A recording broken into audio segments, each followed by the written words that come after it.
Good afternoon. Welcome to our setup panel. Today we are going to discuss Turkey-Qatar partnership model for peace and stability in the Middle East. As you know, the relationship between Qatar and Turkey is really important. It's a strategic relationship and it's affect every domain of Middle Eastern politics. Today we are discussed this particular specific relationship from different perspective. We have three distinguished speakers. Our first speaker will be His Excellency Ambassador Mehmet Mustafa Göksu. He's the Ambassador of Republic of Turkey to Qatar. We have another distinguished speaker, Jabir Salim El-Harami. He is the CEO of El Arab newspaper. He is also member of Qatari Businessmen Association. We have also Murat Aslan from SETA and Hasan Kalyoncu University. First of all, I would like to start Ambassador. As you know, the Turkish-Qatari relation is one of the important relations in the Middle East, not only in political domain, but also in different domains, including military and economic domains. So what's your perspective? How do you think about this relationship in terms of its effect, bilateral relations, as well as regional politics? Ambassador, the floor is yours. Okay, thank you very much. Alhamdulillah Rabbil Alameen, wassalatu wassalamu ala Rasulina Muhammadin wa ala alihi wa sahbihi ajma'in. First of all, I would like to thank Dr. Burhanuddin Duran, General Director of SETA, and Murat Yeşiltaş for hosting and moderating this webinar. Also, I would like to thank for participating Jabir El-Harami. He is a very, very well-known, actually, journalist in Qatar. He is very close, my friend, my elder brother. Thank for him for his attending as well in this meeting. Also, I would like to thank from participant Mr. Murat Aslan. He's, I think, a teacher at the Hasan Kalyoncu University. According to your question, brother, when we see the relation between Qatar and Turkey, there is a very, very special and strategic relationship between Turkey and the state of Qatar. Our bilateral relation have experienced tremendous progress in recent years, especially in the political field. We see the Turkey-Qatar Supreme Strategic Committee, which was established actually in 2015. We have already held 6 meetings so far. As a result of these meetings, we have signed more than 63 agreements. Where last meeting we have held in Ankara in 26 November, as you know, we have signed more than 10 agreements, which is included cultural, agreements, investment agreement, and the other agreements, which is good for both countries. All of that agreements, it was just win-win situation. Also, our bilateral trade volume, when we see our bilateral trade volume increased from $340 million in 2010 to $2.24 billion in 2019. Also, when we look at our construction project, which is very important for Qatar, the total value of project undertaken by the Turkish construction sector in Qatar since 2002 has reached approximately $20 billion, making its share the 7th largest with a total volume of approximately 5% of all projects. Also, when we look at Turkish companies operating in Qatar, more than 550 Turkish-Qatari joint company operating in Qatar. Also in Turkey, more than 180 Qatari companies operating in the Qatari companies operating in Turkey. When we look at on the investment side, actually recent days, everybody talking about the investment of Qatar in Turkey, which is very important. It is a vibrant and resilient economy. Turkey continues to be a safe haven for Qatari business people. So the total volume of Qatari stock reached more than $22 billion. When we at the last agreements, actually, it's gonna arrive, inshallah, more than $25 billion. Also, we have to thank our Qatari brothers. Actually, our also Qatar Investment Authority. Because of COVID, all of the FDI has stopped. But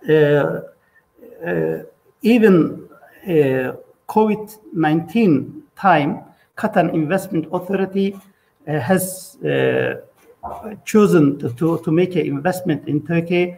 That's very understandable. I am ambassador of Turkey. I am very thankful for them, actually. Inshallah, it's going to be good investment. It's going to be win-win situation investment for both countries. It is very pleasing to see also that rapid progress in our political and economic relations reflects itself very well on the number of visitors. For example, Qatari people in 2014, Qatari people have visited in Turkey. Just number of Qatari people, 29,000. When we look at right now, it is more than 110,000 people have visited Turkey last years. Also, according to education, we have did something. As an ambassador for 4 months I am in Qatar. Our Maarif Foundation and Qatar University make an agreement. Inshallah, Qatar University is going to accept from Turkey more than 30 students with full scholarship. Yeah, every year 30 students is going to come from Turkey to study in Qatar University for 4 years or 5 years, 1 year Arabic, maybe 4 years faculty. That's a good actually improvement between Qatar and Turkey. When we look at all Qatar and Turkey relationship, about the commercial side, about the investment side, about the cultural side, about the tourism side. All of our relationship, not only just investment and trade, it is actually more than this. When I have submitted my credential actually to His Highness Tamim bin Hamad Al Thani, in that time I have met several representatives from various sectors in Qatar, including political, financial, cultural, and education. My interaction with all these representatives left me with one deep impression. It is very special, strategic, brotherly relationship between Turkey and Qatar. That's why when we look at all Qatar and Turkey relationship, it's gonna continue, inshallah, forever. Turkey will always stand with Qatar. When we look at the Qatari brothers, always I see all in their eyes their love for Turkey. Also, the Turkish people love Qatari people, We would like to keep that good relationship, inshallah, for the peace of Ummah, for the peace of all humanity. We would like to try to do our best about this relationship, inshallah. Thank you so much.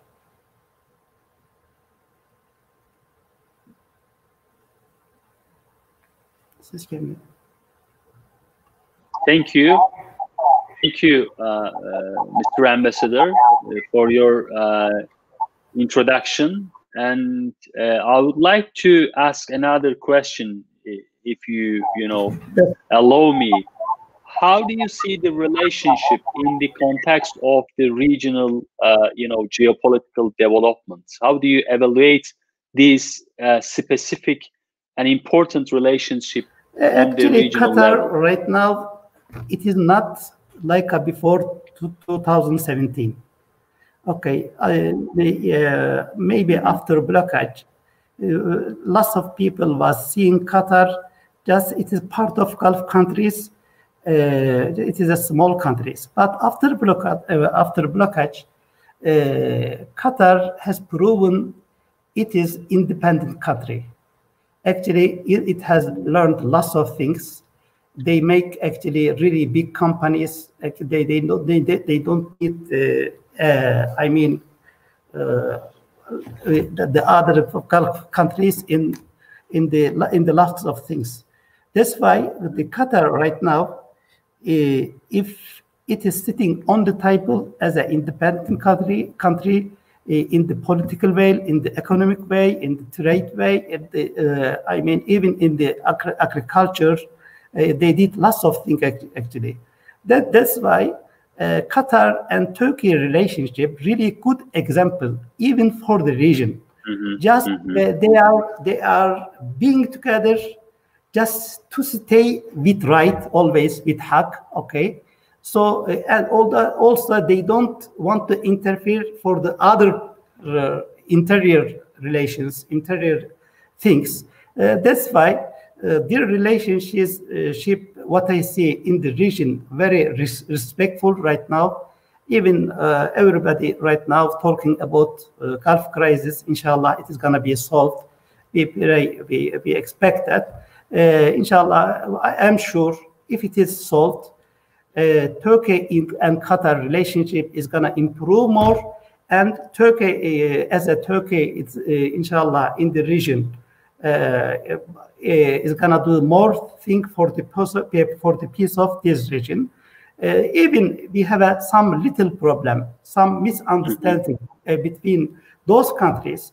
The public of, those countries has a big love for Turkey, has a big love for Turkish people. Inshallah, after is solved this program, we are gonna see lots of improvement in the region. Lots of it is waiting. Lots of things is waiting for Turkey to do in this region, for the peace of this region, for the peace of Ummah, for the peace of world, inshallah. Thank you, Mr. Ambassador, for your participation and your valuable contribution to this panel. Thank you. So now I would like to... Actually, I'm gonna get your permission because I have to leave. Thank you so much for the participation. You're welcome. Thank you for your contribution and hope to see you again. Thank you, Mr. Ambassador. See you, inshallah. So our second speaker will be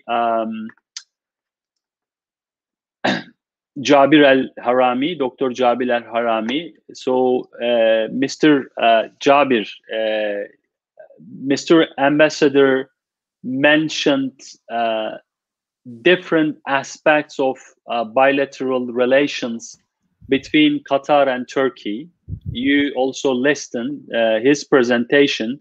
He underlined many important things which are related to economy, politics, and other regional issues, and he emphasized the importance of this good relationship. So I would like to ask you a different question by taking into consideration regional perspective. So what is the impact of Turkish-Qatari relations on the Middle East and North Africa? How do you see these relations and its impact on the regional politics? Mr. Jabir, the floor is yours. Thank you very much for the head of the panel. Thank you very much for having me today. It's a great pleasure to be with you, and it's a great pleasure as well to receive such an invitation from the SETA Foundation to participate in this panel. And also I thank the ambassador, who's a really good friend to mine, Dr. Mustafa, for everything that he said and about concerning the Turkish and Qatari relations. Also, thank you, Murat Aslan, as well as Murat Yeşiltaş.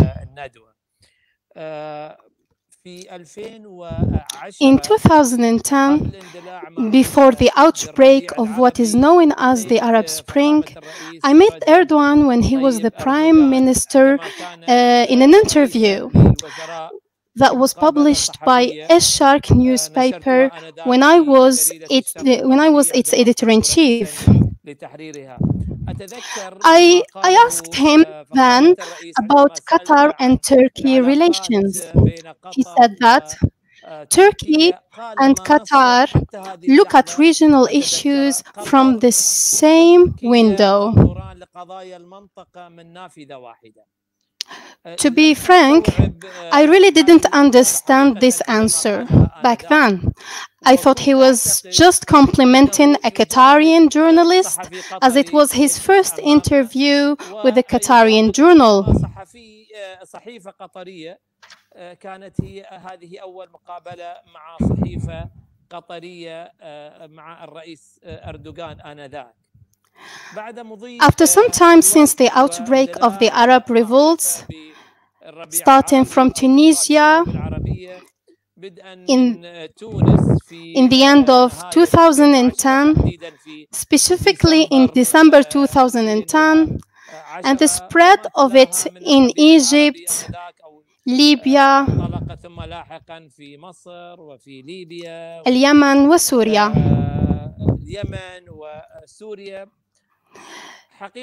The vision of Erdogan saw the light. His view about the Qatar-Turkey relations was real to a huge extent.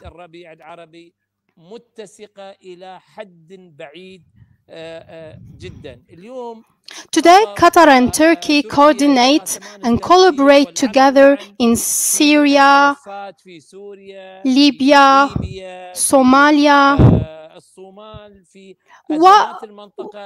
and all the important ones. They have one goal, which is to create a united and independent Middle East and North Africa, where people can live in security and stability with that social welfare and decent life. There are many regional and international actors that bet on the disintegration of the Qatar-Turkish alliance, and that it will not last for too long, but years, and the events have proven the opposite. In 2014, the two countries signed the establishment of a Supreme Strategic Committee headed by President Erdogan and Sheikh Tamim. And this committee once again proved its strength, and solidarity of the Turkish-Qatar relationship was tested more than once. And in more than event. In 2016, for example, when Turkey witnessed failed coup attempt, Qatar was the first country to announce its standing by the government and Turkish people against this attempt. In 2017, when Qatar was under embargo and an attempt to be military invaded from neighboring countries, Turkey was the first of the countries that stand by Qatar and defend it, which had a great impact in thwarting the attempts to blockade Qatar and military invade of it.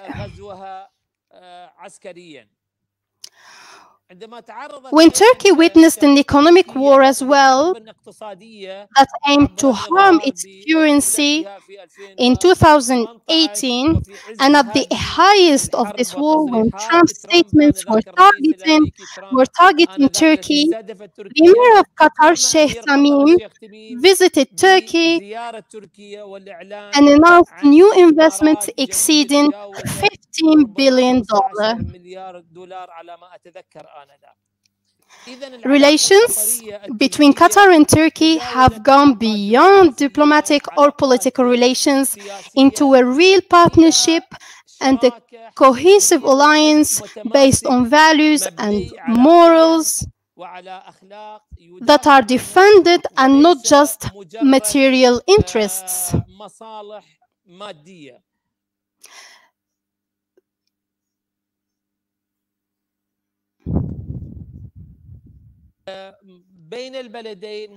Therefore, the visions between the two countries are identical in many regional and international files.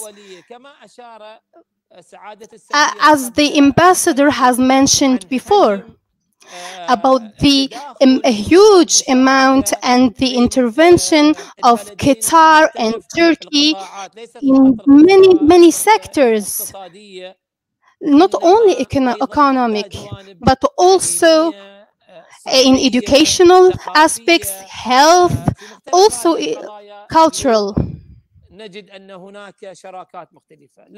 We can find that Turkey and Qatar have many alliances in different aspects.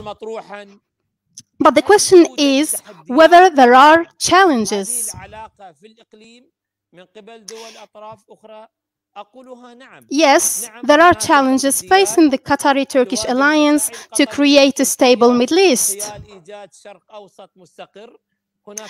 There are countries working against this alliance, Arab and non-Arab countries, and the attempts to target Turkey. Turkey, in 2016, through a coup attempt and the military intervention of Qatar in 2017. All these attempts have one goal, which is breaking this unwanted alliance by some regional and international actors.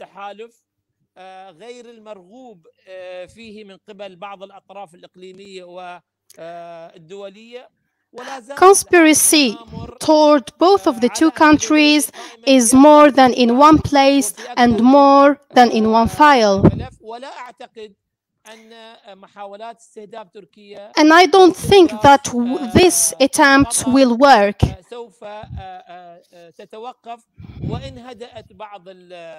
Even some actors are acting less and in a different way, they will not succeed in breaking this alliance, the Qatari and Turkey alliance.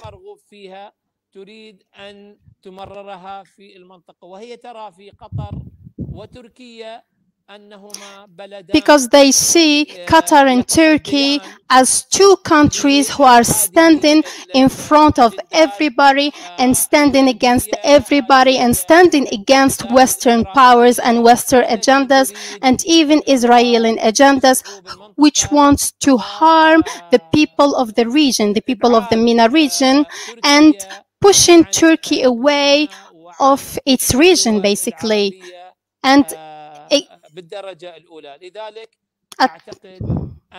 that's why I believe that this attempt toward Qatar and Turkey, they will last. But time proved that Qatar and Turkey are strong together, and this strength will last.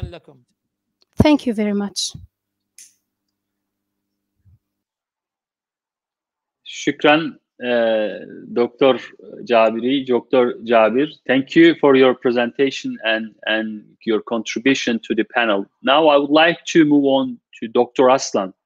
Dr. Aslan, as Dr. Jabir mentioned, this relationship has many different dimensions, many different dynamics, including regional issues, Syrian civil war, Libya, and other issues in the region. Both countries have almost same perspective vis-a-vis these regional issues. So I would like to ask you a different question. Can you label the Turkish-Qatari relations as a model for the other states? If so, by what context? The floor is yours, Dr. Aslan. Thank you. A good question, actually. First, I would like to, present my gratitude to either Ambassador Mustafa Mehmet Göksu and also Dr. Jabir Salim El-Harami, because they enriched this discussion in the days that we are currently in a hot debate in Turkey. I think this question must be first addressed, what the model is. Because if you are searching if this relationship is a type of model, we have to know what the model is. Model is actually, if it indicates a kind of mutual relationship, we have to accept that it's a sui generis issue. That means all countries does have a relation with the priorities that they prefer, and with an emphasis that they just put forward for themselves. What does that mean? Then countries will cooperate and prioritize a kind of issue field in question, maybe to solve a question or to delve more opportunities for the benefits of their own people. So if this relation is repeatable in the eyes of the other countries, and if duplications or similar type of relations are established either with the countries like Qatar and Turkey or some others, well, it may be a model. So I think we have to understand the level of relations with Qatar within the eyes of Turks, and later then we can just observe if the other countries tends to repeat it or align themselves with the policies of Turkey and Qatar in the frame of culture, tourism, business, or military or security. And the ultimate issue to realize in such kind of relationship is the common benefit. Even though we are going towards a globalized environment and we are experiencing it, still we have states, and they are defining the rules on the ground. What does that mean? The states prioritize the benefits of their publics and the states. Then, if Turkey and Qatar agree on to promote their common benefits, and if it address the needs of the other state actors in the region, then it may be repeated. And some other countries may align themselves and include themselves to such kind of relationships. For being a model, another issue is being applicability. If the model is in a military structure, some countries may refrain from aligning themselves because it's military and they will have some other dynamics that will affect this relationship. But if it's applicable in terms of business, in terms of interaction, communal interaction, for instance, then why not? It may be a model. And if you are thinking about a model that's at hand, that means it offers a standardization process, because a model presents a kind of code of conduct among the state actors and may diffuse to communities and individuals. So standardization is an important issue because it creates norms. And the other question after defining the model must be the fields. In what fields this cooperation will be promoted? That's the issue. Turkey and Qatar, up until now, as Mr. Ambassador and Mr. Harami pointed out, enlarged, expanded this cooperation not to security, but to the frames of other fields, for instance, tourism, for instance, business, and also interactions in education, for instance. And I think we have a large road to, step forward because we are just at the initial stage with the Qatar. If you take education, for instance, we have a great series of opportunities, either in Turkey and Qatar, to exchange our students, faculty members, and by that way, we can diffuse this cooperation to the generations. And what about the geographical coverage of a model? Okay, if we are indicating only the Gulf region, I think it's a bit deceiving, because the Gulf region is a place that most countries speak the same language except Iran. They have problems among themselves, and once a country in the mentality of security dilemma observes the other one accumulates more power, then try to balance it in a classical realist understanding. But that doesn't mean this cooperation will not be a model in the Gulf region, because once the problems of the countries diverge them to different directions, why not?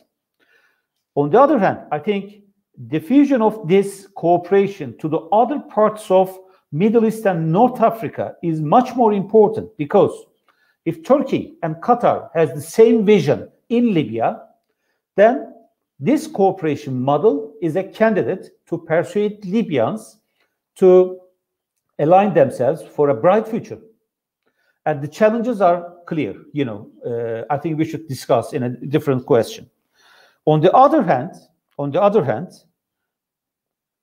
then we must be aware of the risks, because once you become a model in Libya or in any other region in the MENA neighborhood, that means some countries will perceive it as a challenge. Then Turkish-Qatar relationship then must decide on one thing. Are they going to challenge the other countries or not? Up until now, I think Turkey and Qatar were in a defensive posture, not an offensive posture, because they established this breach long years ago, though it intensified right after the embargo threats of Saudi Arabia and United Arab Emirates. What does that mean? It's a defensive undertaking. On the other hand, we must be aware of the concerns, because once you develop this partnership, cooperation, the other countries will perceive it as a risk for their internal stabilities. For instance, there are countries in the Gulf which are protarian. That means they depend on a protectionist formation. They establish a security mechanism just to protect the regime, not the state. Expansionism. This is important because now we have a problem in Libya. It's the UAE support to Haftar.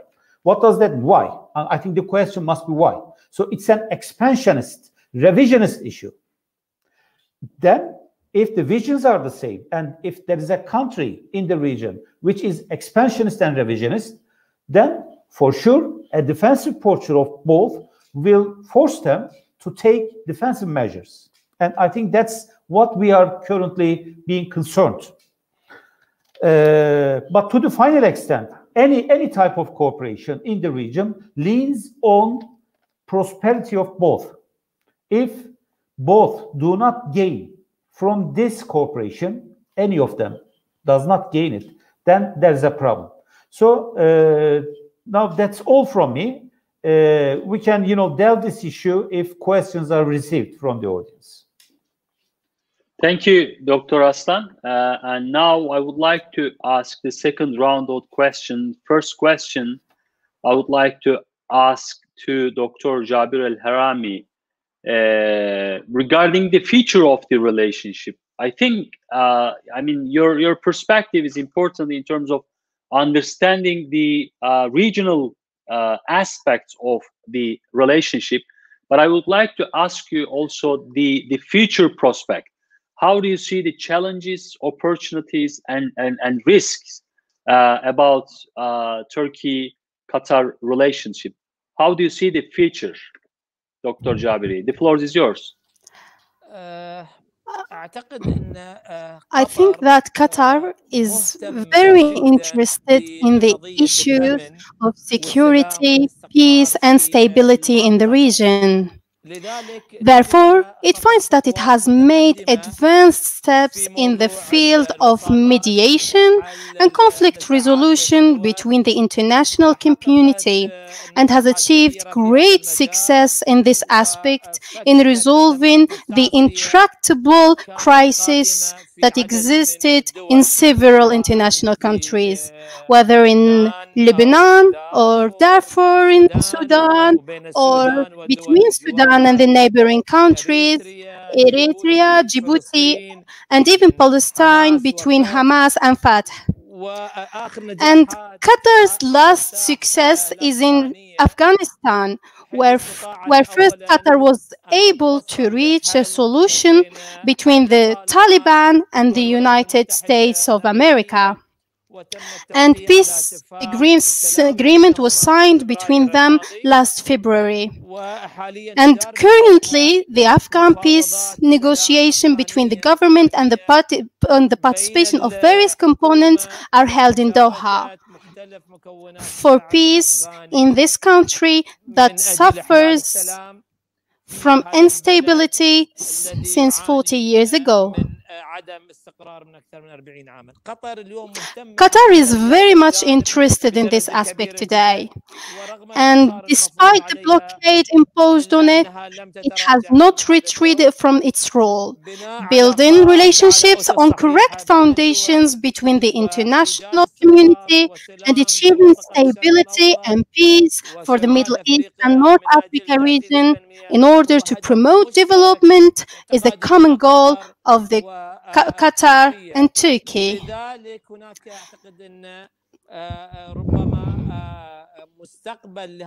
That's why I think that both countries have a very bright future in these aspects.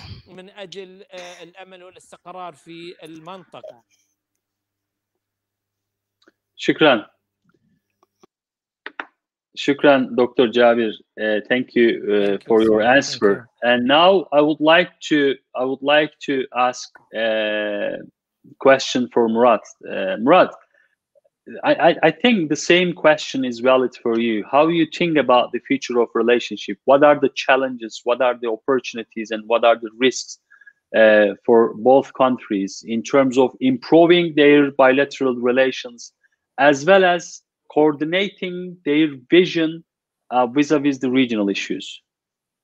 Thank you. I think challenges are much more important than the other issues. Risks are emanating from the challenges. And if you once review what the challenges are, we should, first create a kind of typology. We should classify them. We should code them. And in a typical codification, you should start with the structure. Because structure is a kind of cloud that affects all actors, not only the state actors, but also transnational units.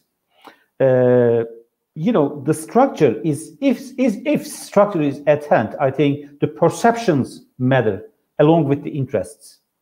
Interests are clear. If they found of the outcome of the Turkey-Qatar relationship, that means they will be silent or supported or tolerated. That's not the problem. But if the interests are challenged, and if the perceptions are fed up with bias or prejudices, then reactions will start. I think that's the critical issue, because if you review the structure, the Turkish, the perception on Turkey is a defining element in the minds of Westerners and also in the minds of the regimes in the Middle East, especially authoritarian regimes. Because Turkey is a model for the states in the Middle East, and Arabic people or the people of any country will observe it, because we are in an age of communication and also interaction. So this perception will easily create a kind of risk for the ones who impose themselves to the publics. That's the first issue. The second one, if a country is cooperating with this perception, with the perception on Turkey, then it's a kind of risk for the other countries that this probable division in terms of democracy, in terms of cooperation, will diffuse to the other peoples.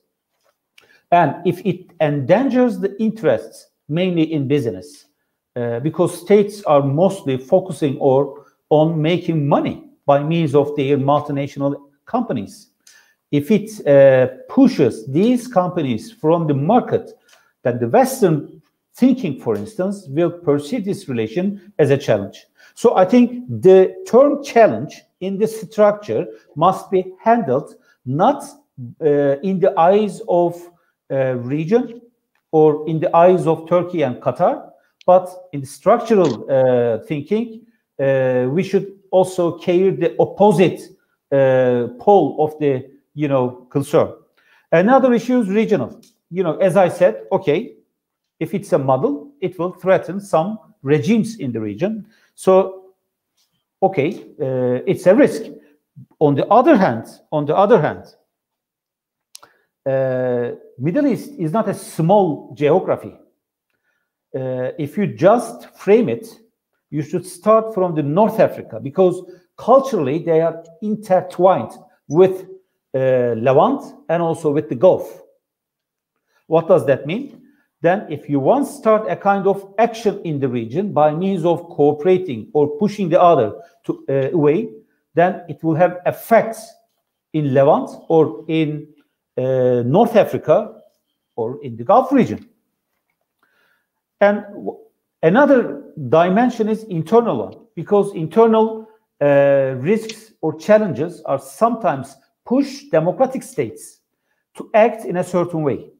And if you review the internal challenges, I think the structure of the leadership is important. Because if the leadership is really strong enough to test the internal reactions, then public will tolerate by time.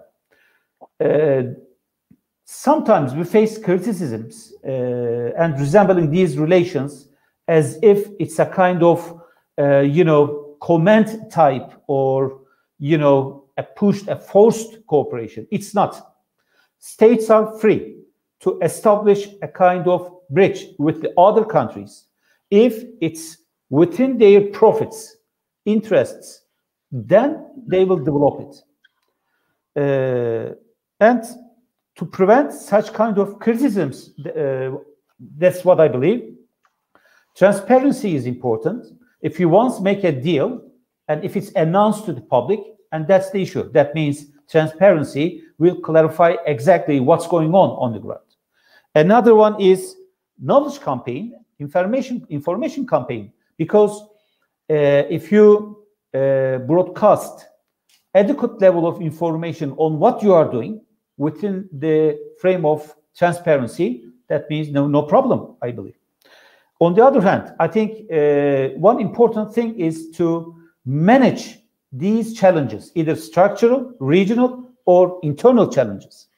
Turkey and Qatar must do something. I think they should first build up a kind of program to tell publics what they are doing. Because the speeches of the presidents are not enough to tell you yourself.